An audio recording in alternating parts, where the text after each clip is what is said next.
अस्सलाम वालेकुम स्टूडेंट्स। आज का जो हमारा टॉपिक है वो है फाइलम रोटिफर। फाइलम रोटिफर के बारे में हम तमाम जो है वो इसकी करैक्टरिस्टिक्स पढ़ेंगे और साथ ही जो है वो इसकी तमाम जनरल करैक्टरिस्टिक्स और रिप्रोडक्शन वगैरह जो है पढ़ेंगे। सबसे पहले फाइलम रोटिफर जो है ये एस्कलमेंथीस का एक फाइलम है। जैसे मैंने आपको बताया था कि एस्कलमेंथीस के 7 फाइलम है, तो उनमें से एक जो है वो रोटिफरा है। अब रोटिफरा जो है, रोटी का मतलब है व्हील और फिरा टू बियर। दैट्स मीन कि ऐसे एनिमल जो कि इन एनिमल्स को हम व्हील एनिमल क्यूलीज भी कहते हैं, यानी जस्ट लाइक व्हील लाइक। अब हम देखते हैं कि इनको हम व्हील एनिमल क्यूलीज क्यों कहते हैं। तो रोटीफर्स जो हैं ऐसे एनिमल्स हैं जिनके अंदर जो है वो एक कोरोना मौजूद होता है, द सीलिया ऑफ कोरोना।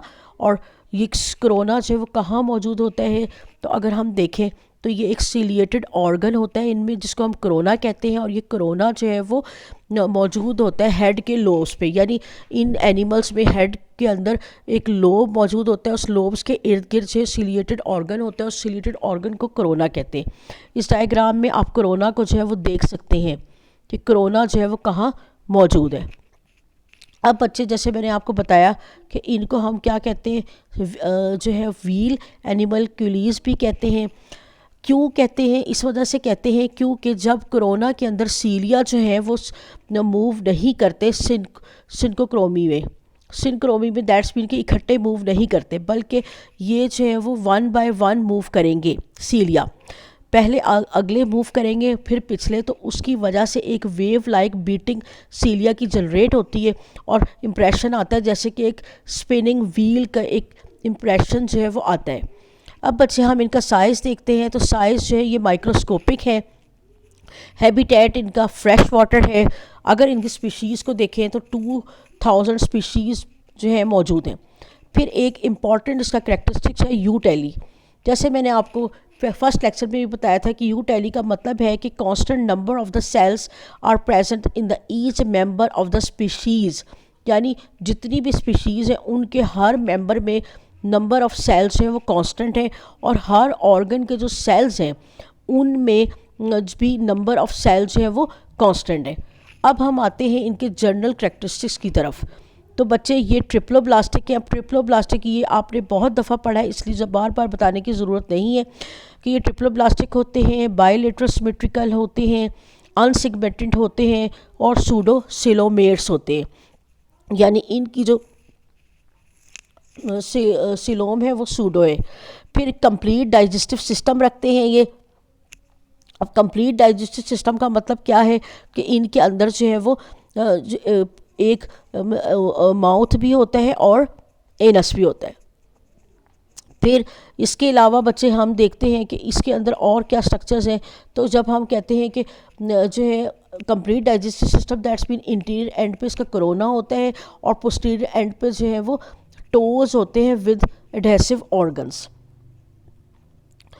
अब बच्चे फिर हम देखते हैं क्यूटिकल। इसकी वेल डेवलप्ड जो है क्यूटिकल इसके अंदर मौजूद होती है। इस पे प्रोटोनेफ्रीडिया प्रेजेंट होते हैं।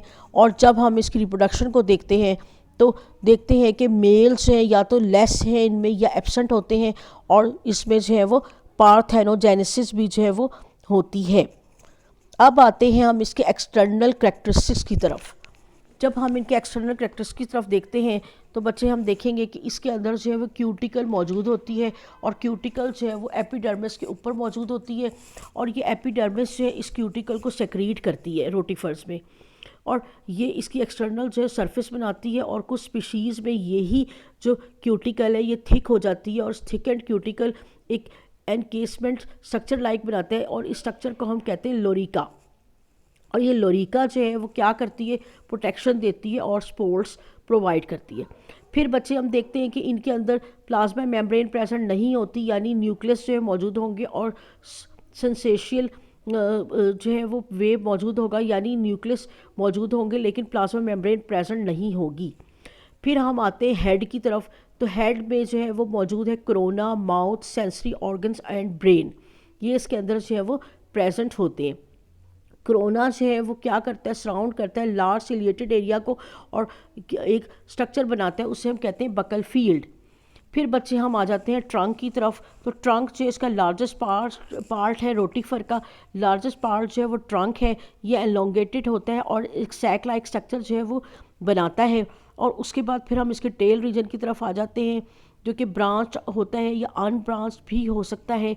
और फिर जो है ये ओपन होता है एनस में, जो कि एलोंगेटेड और डॉर्सली होता है, और पोस्टीरियर ट्रंक भी मौजूद होता है, यानी एनस भी इसमें मौजूद होता है जो कि डॉर्सल साइड पर होता है और पोस्टीरियर साइड पर ट्रंक प्रेजेंट होता है।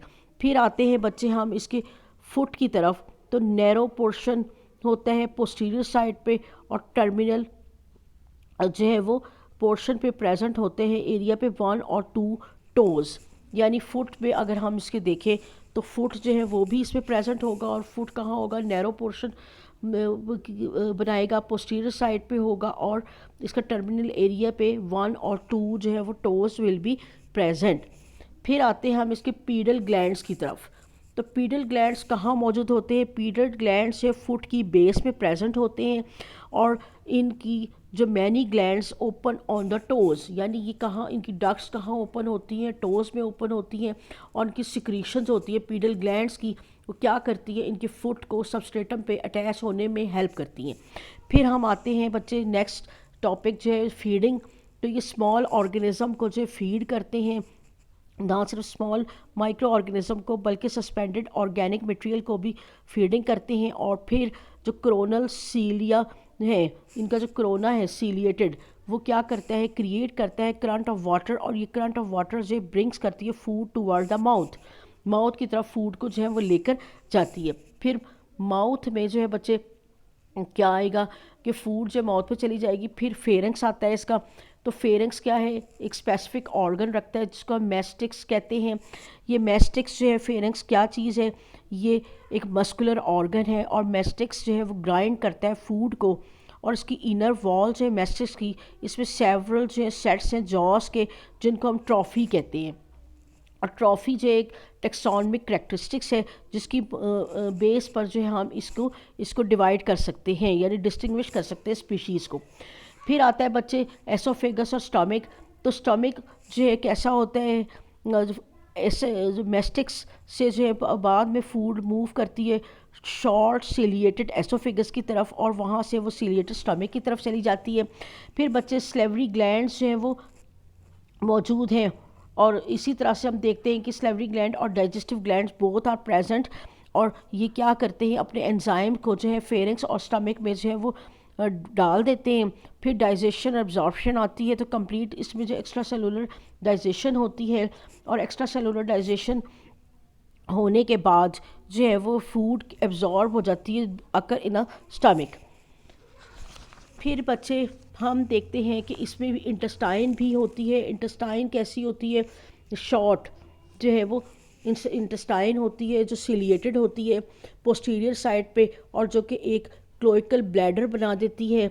और ये क्लोइकल जो ब्लैडर है वो रिसीव करता है वाटर प्रोटोनेफ्रीडिया से और एग को ओवरीज से, यानी जो है cloacal bladder, they are also receive the water from the protonephridia और एग फ्रॉम द ओवरीज जो है, और इसी तरह डाइजेस्टिव वेस्टेज को भी हासिल करती है। और फिर क्लोइकल ब्लैडर जो है बाहर ओपन हो जाता है थ्रू द एनस, और ये कहाँ मौजूद होगा, at the junction of the foot with the trunk. इसी तरह बच्चे डिफरेंट ऑर्गन सिस्टम और विजुअलर ऑर्गन्स भी इसके अंदर जो है वो प्रेजेंट हैं, और ये कहाँ पर मौजूद होते हैं, सूडोसीलोम में, जो कि फिल्ड होती है विद द फ्लूइड। और इसी तरह से है बच्चे आगे हम देखेंगे प्रोटोनेफ्रीडिया भी प्रेजेंट है। प्रोटोनेफ्रीडिया क्या करता है, अपनी तमाम जो है सिक्रीशंस अपनी को एम्प्टी कर लेता है इनटू द क्लोइकल ब्लैडर में, और ये दोनों तरह से फंक्शन करता है, इस ऑस्मोरेगुलेशन एंड एक्सक्रीट जो वेस्ट मटेरियल। अब बच्चे रोटीफर्स लाइक जो अदर सूडोसिलोमेट की तरह गैशियस एक्सचेंज भी करता है, और ये डिस्पोज करता है, गैशियस एक्सचेंज होता है बाय द डिफ्यूज़न, और डिस्पोज करता है nitrogen waste across by the body surface. फिर हम नर्वस सिस्टम को देखते हैं। तो नर्वस सिस्टम जो कैसा है, 2 लेटरल नर्व कॉर्ड्स प्रेजेंट होती हैं, बाइलॉफ्ट गैंग्लियोनिक ब्रेन प्रेजेंट है, और डॉर्फल सरफेस ऑफ मैट्रिक्स पे प्रेजेंट है। इस तरह सेंसरी स्ट्रक्चर्स प्रेजेंट हैं, सेलरी क्लस्टर्स और ब्रिस्टल्स मौजूद है एंटीनी या कोरोना में, और 1 to 5 जो है फोटोसिंथेटिक आई स्पॉट्स प्रेजेंट है ऑन द हेड रीजन। फिर बच्चे हम आ जाते हैं इसकी रिप्रोडक्शन और की तरफ और ग्रोथ की तरफ। तो बच्चे यानी reproduction and development in the rotifers की तरफ हम आते हैं। तो सेक्शुअल रिप्रोडक्शन भी प्रेजेंट है और ए सेक्शुअल रिप्रोडक्शन भी प्रेजेंट है। ए सेक्शुअल रिप्रोडक्शन होती है बाय द पार्थेनोजेनेसिस के थ्रू, यानी ए सेक्शुअल रिप्रोडक्शन को कैसे होगी, पार्थेनोजेनेसिस के थ्रू, और सेक्शुअल भी होगी। और 3 इसमें डिफरेंट जो क्लासेस हैं उनमें different proportions of population male और फीमेल की जो है प्रेजेंट है। सबसे पहले हम देखते हैं क्लास जो है ना, क्लास जो है मोनोगोनेटा को, जिसके अंदर मेल और फीमेल दोनों प्रेजेंट होते हैं, मेल फ्यू होते हैं और फीमेल मोर होती हैं। फिर क्लास सेंसियोनाइडिया है जिसके अंदर बोथ सेक्सेस आर प्रेजेंट। फिर क्लास जो है वो बेडिलो आइडिया है जिसमें मेल्स प्रेजेंट नहीं होते। फिर बच्चे हम देखेंगे जो है इनके जो है ना फीमेल रिप्रोडक्टिव सिस्टम को। तो सिंगल ओवरी प्रेजेंट होती है। हम इनका जो है फीमेल रिप्रोडक्टिव सिस्टम को जब बच्चे देखेंगे तो सिंगल ओवरी प्रेजेंट होती है और ओवरी अटैच होती है टू द सेंशियल जो वेटिलेरियम्स के साथ। अब हम देखते हैं कि वेटिलेरियम क्या चीज़ है। तो वेटिलेरियम जो है वो एक ऐसा स्ट्रक्चर है जो एग को प्रोड्यूस करते हैं और इस एग को जो है वो एग्स में डाल देते हैं। फिर वेटिलियम जो है ये ओवरी का ही पार्ट है और इसी तरह से बच्चे ये क्या करते हैं, जो योक है वो किस काम आती है, for the nourishment of the developing eggs. फिर ओवरी और विटिलियम आपस में फ्यूज़ करने के बाद एक सिंगल स्ट्रक्चर बनाते हैं, उसको जर्मो विटिलेरियम कहते हैं। और फर्टिलाइजेशन के बाद ईच एग जो है ट्रैवल करता है through the short oviduct to the cloacal opening and then open to the outside by the outside, यानी क्लोइकल ब्लैडर कहाँ जाएगा एग फर्टिलाइजेशन के बाद, ओविडक्ट में, और फिर वहाँ से क्लोइकल ब्लैडर में एंड आउट इट्स ओपनिंग, और फिर ये बाहर जो है वो चला जाएगा। अब बच्चे हम अगर मेल रिप्रोडक्टिव सिस्टम को देखें तो मेल के अंदर जो है माउथ, क्लोइकल ब्लैडर और अदर डाइजेस्टिव ऑर्गन्स जो हैं वो या तो एब्सेंट होते हैं या डीजनरेटिव होते हैं। सिंगल टेस्टीज होती है जो स्पर्म प्रोड्यूस करती है और ये स्पर्म जो है वो क्या करते हैं, ट्रैवल करते हैं थ्रू द सिलिएटेड वास जो deferens then go to the gonopore, यानी ये बाहर चले जाएंगे थ्रू द गोनोपोर के ज़रिए। अब बच्चे हम देखेंगे कि इनके अंदर जो है वो इरिवर्सिबल पीनस भी प्रेजेंट होता है जो कि क्या करते हैं, अपने स्पर्म्स को इंजेक्ट कर देता है सूडोसिलोम ऑफ द फीमेल। अब हम आते हैं फर्टिलाइजेशन की तरफ। फर्टिलाइजेशन को हम जो है वो क्लासेस में देखेंगे। तो क्लास जो है वो सेलोसिनिआइडी जो है इसके अंदर फीमेल प्रोड्यूस करती है हैप्लॉइड एग्स जिनकी फर्टिलाइजेशन होती है और वो मेल और फीमेल दोनों से बनाते हैं। फिर आ जाती है क्लास बेडिलोनोआइडी, इनके अंदर ऑल फीमेल्स जो है पार्थेनोजेनेसिस करती हैं, यानी तमाम जो फीमेल्स हैं वो पार्थेनोजेनिक हैं। They produce the diploid egg, जो डिप्लॉयड एग प्रोड्यूस करती हैं और जो हैच होते हैं द डिप्लॉयड फीमेल्स में। फिर आ जाते हैं क्लास मोनोगोनेटा में। तो मोनोगोनेटा जो है 2 टाइप के एग प्रोड्यूस करते हैं। एक एग को कहते हैं ए मिक्टिक एग्स, दूसरे को कहते हैं मिक्टिक एग्स। अब हम देखेंगे कि मिक्टिक एग्स और ए मिक्टिक एग्स जो है वो कैसे होते हैं। अब बच्चे सबसे पहले हम मिक्टिक एक्स ए मिक्टिक एक्स को देखेंगे, फिर मिक्टिक एक्स को जो है वो स्टडी करेंगे। तो मिक्टिक एक्स जो ए मिक्टिक एक्स हैं ये क्या करते हैं, ये प्रोड्यूस होते हैं बाय द माइटोसिस। जब ये माइटोसिस के ज़रिए प्रोड्यूस होंगे दैट्स मीन कि दे आर डिप्लॉयड होंगे, इनमें फर्टिलाइजेशन नहीं होगी और फिर जो है वो क्या होगा, ये जो है फर्टिलाइज्ड यानी डिप्लॉयड एग्स जो है वो ए मिक्टिक फीमेल में ही डेवलप हो जाएंगी। फिर हम देखते हैं बच्चे मिक्टिक एग्स। तो मिक्टिक एग कैसे होते हैं, ये हैप्लॉइड होते हैं, इनमें या तो फर्टिलाइजेशन होती है नहीं होती। अगर फर्टिलाइजेशन नहीं होगी तो ये ए मिक्टिक फीमेल्स बनाएंगे और अगर फर्टिलाइजेशन हो जाएगी तो ये क्या करेंगे, थिक हैवी जो शेल बनाएंगे और ये फीमेल जो थिक हैवी शेल्ड फीमेल में जो है वो कन्वर्ट हो जाएंगी। उसके बाद बच्चे ये जो एग्स हैं ये कैसे होंगे, ये क्योंकि थिक शेल्ड एग्स बनाएंगे तो ये डॉर्मेंट होंगे, जो विंटर सीजन में रेस्टिंग जो है वो एग्स बनाएंगे, यानी ये विंटर सीजन में डॉर्मेंट होंगे। उसके बाद ये हैच कर जाएंगे जब मेल्टिंग स्नो की वजह से, जब स्नो मेल्ट कर रही होगी उन दिनों ये हैचिंग उनमें स्टार्ट हो जाएगी और उसके बाद जो है वो स्प्रिंग में जब ए मिक्टिक फीमेल्स बनाएंगे और फिर फर्स्ट एक मिक्टिक जो है वो शॉर्ट जो साइकिल स्टार्ट हो जाएगा और लार्ज पॉपुलेशन जो है वो बनेगी। अब हम देखते हैं, ये तो थी विंटर की बात, अब आ गई समर। सम फीमेल जो है वो मिक्टिक एग्स बनाती हैं और ये मिक्टिक एग्स जो है वो फीमेल सम फीमेल जो मिक्टिक एग्स बनाएंगी और फिर जो है वो फीमेल वो मेल अपीयर्स करेंगे और उसके बाद जो डॉर्मेंट एग्स प्रोड्यूस होंगे और ये डॉर्मेंट एग डिस्पर्स होंगे बाय द विंड और द बाय द बर्ड्स। फिर बच्चे हम आते हैं life cycle of the monogononta class की। तो अब हम यहाँ देखते हैं स्टार्ट हम कहाँ से लेंगे, हम स्टार्ट लेंगे डिप्लॉयड फीमेल से। तो जैसे मैंने आपको बताया कि जो हमारे पास ए मिक्टिक एग्स हैं वो क्या बनाएंगी, उनमें पार्थेनोजेनेसिस होगी, उनमें फर्टिलाइजेशन नहीं होगी, तो डिप्लॉयड फीमेल जो डिप्लॉयड एग्स प्रोड्यूस करेंगे और डिप्लॉयड एग्स से दोबारा से डिप्लॉयड फीमेल प्रोड्यूस करेंगे बाय द पार्थेनोजेनेसिस। और फिर इसी तरह से जो अगर इन डिप्लॉयड फीमेल के अंदर मियोसिस होगी तो ये हिप्लॉयड एग्स बनाएंगे और ये हिप्लॉयड एग्स कन्वर्ट हो जाएंगे हिप्लॉयड मेल्स में।